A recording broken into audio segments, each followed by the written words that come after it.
April is Autism Awareness Month. We are here with Dr. Steve Pastyrnak of Spectrum Health Medical Group. And so let's talk about autism and what it is. I think the first thing to keep in mind is that autism is a spectrum disorder, which means it varies in its symptoms and how kids maybe show signs of autism.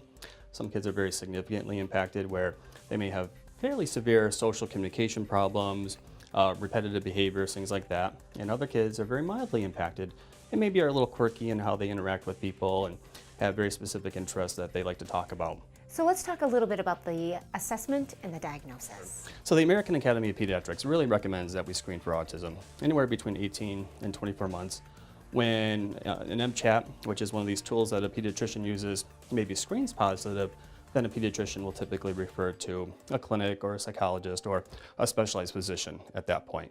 And that evaluation is typically a little bit more extensive. We may get play-based observations. We may do a little bit of a medical history as well, that type of stuff. Mm-hmm.